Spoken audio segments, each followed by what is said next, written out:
Piers asked me if I thought Jeffrey Epstein was an Israeli Mossad agent. I said, absolutely, positively, yes.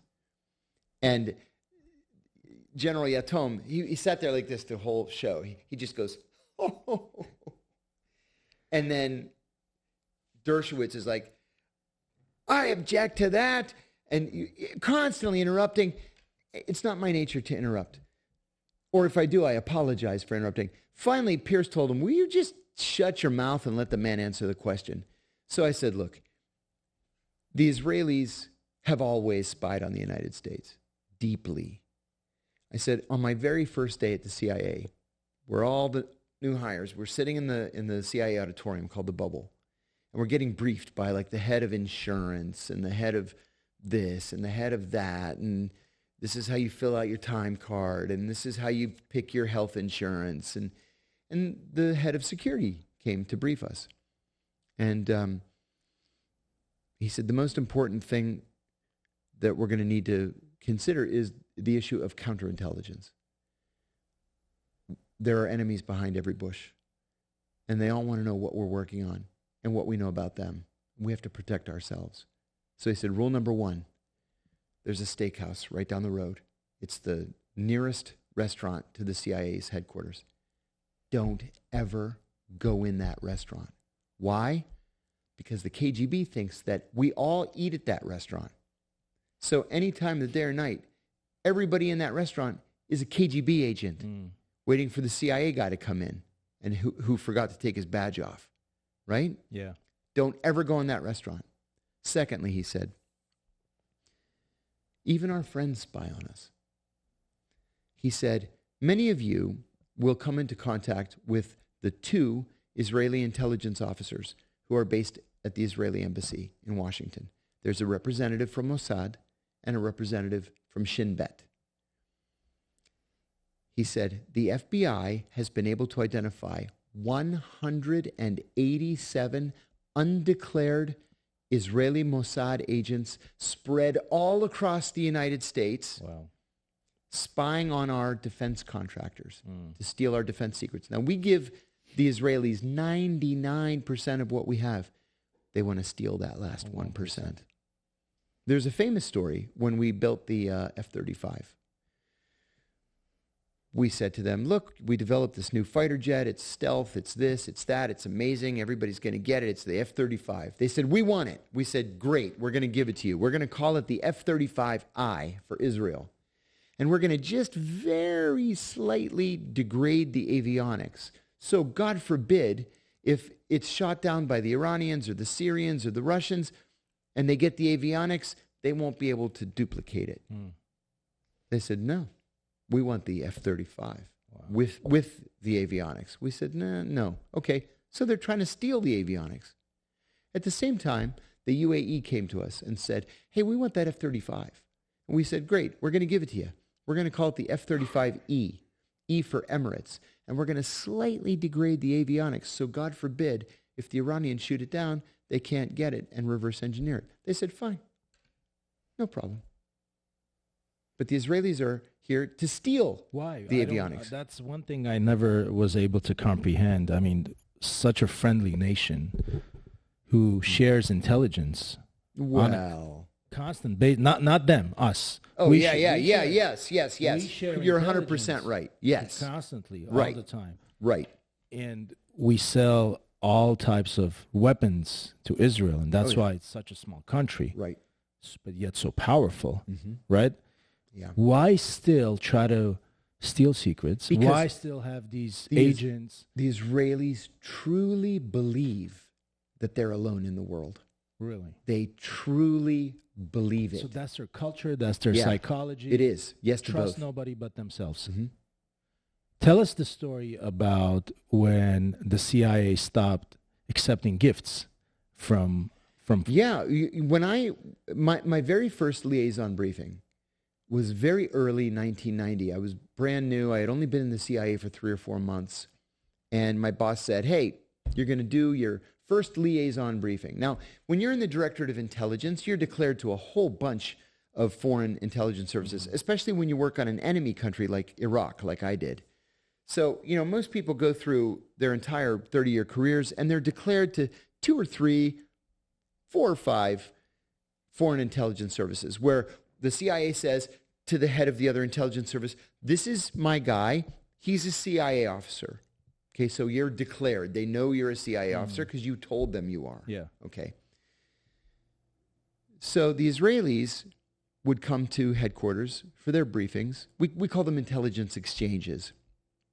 And they would always bring gifts, right? But the gifts would always have listening devices embedded in them with batteries. Like they brought this big seal of the CIA. Oh, we made this beautiful seal of the CIA as a gift for you. You should put it in the director's conference room. And it's completely embedded with microphones and batteries. And we're like, guys, you got to stop doing this. You can't do this. It got to the point where... What's their response when you bluntly say, hey? Well, you can't blame us for trying. It's not funny. There's no consequence. No, because then they're going to go to the Washington Post and say, the CIA is being mean to us. And then Congress is going to get involved. Say, what's the matter with you? Do you think, with certainty, you said Jeffrey Epstein was a Mossad agent working here in the U.S. as a sleeper cell or whatever they call it. I believe he was an access agent, which is a very specific kind of access. Right? Is that what it means, an access agent? When you have one directorate, you have to complete this task? No. What it means is, let's say you're the head of Mossad, and you want to know exactly what's going on in Bill Clinton's mind, or Prince Andrew, or Bill Gates, or any of these other people. You're not going to recruit Bill Clinton. He's not going to take your money and then report back to you like, behind the 7-Eleven at 11 o'clock at night. So you do the next best thing. You recruit an agent who's friends with Bill Clinton or who can become friends with Bill Clinton. So you tell me he wasn't an agent. He became one. He was recruited to become an agent. Of course. Okay, that's what it was. Yeah. So initially, speaking of Ghislaine Maxwell, her dad being a Mossad agent. I wouldn't be surprised if her dad said to Mossad, listen, my daughter's friendly with this guy. You might want to take a look at him. I see. And do you think that shapes foreign policy? 100%. Yes. To have these compromise at these types of people of, this caliber, this level. And we're not even sure if they have anything on Trump. And that's why Trump just like this attacks Iran without a question, right? Yep. Is that a possibility? Yes. Okay. Now, Trump will say that Netanyahu came, asked him to bomb Iran. He said no. This time Netanyahu said, if you don't, we're going to use nuclear weapons. So Trump did the right thing. He did the friendly thing of bombing them with non-nuclear weapons. So he actually saved a lot of Iranian lives. That's what he wants the storyline to be. We have no idea what the truth is. You spoke of conspiracy theorists. The recent Charlie Kirk assassination. Do you think in any way, shape, or form this was planned by, I don't know, a foreign government or a group, a deep state of people to just make sure his voice is not heard anymore because he was changing hearts, minds, and souls. He was changing the culture of America. It's certainly possible. Listen, I'm the least conspiracy-minded person that you will encounter. Okay. 99.9% of the time, what you see is what you get. Really? Yeah.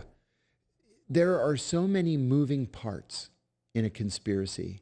And most of these organizations that we're talking about, CIA, FBI, Mossad, they are such big, slow, lumbering bureaucracies full of a lot of stupid people. I can see they get caught. Yeah, they get caught. That for everything to just hum perfectly and never be revealed and difficult. Nobody ever leaks. Could it be outside sources, outside people, outside entities? It could be a compartmentalized operation where, so few people know about the operation that they could pull it off. What is the one conspiracy you believe in? What's the one conspiracy that I believe in?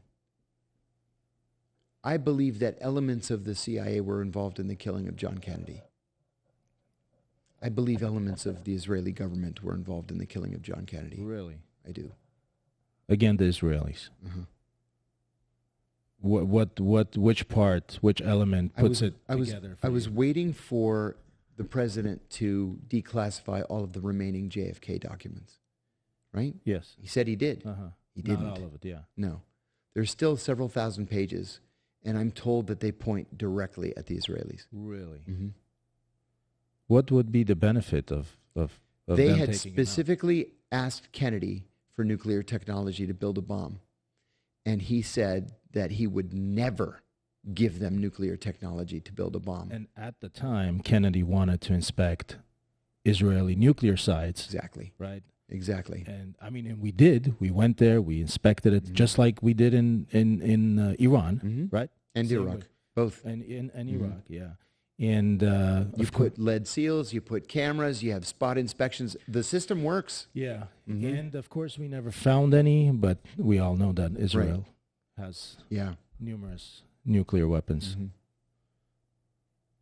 Yeah. In fact, on that Piers Morgan show, I told a little story about a friend of mine who retired from the CIA and started writing books, just pumping out books, 1 or 2 a year. And he's a brilliant writer. And the books are on these really obscure foreign policy issues, like U.S. relations with India during the Kennedy administration, or U.S. relations with Saudi Arabia during the Franklin Roosevelt administration. I love them, but he probably sold 10 or 15 copies. Anyway, he wrote this book about the history of nuclear weapons. It was like a short history of nuclear weapons. And we always, everything we write, we have to send to the CIA for clearance by the Publications Review Board. They sent back his manuscript, and it only had 3 words blacked out. Israeli nuclear program. That's it. And he said, it's not our secret. Like, we don't have classification authority over the Israeli nuclear program. It's not up to us to protect the secrecy of Israel's nuclear program.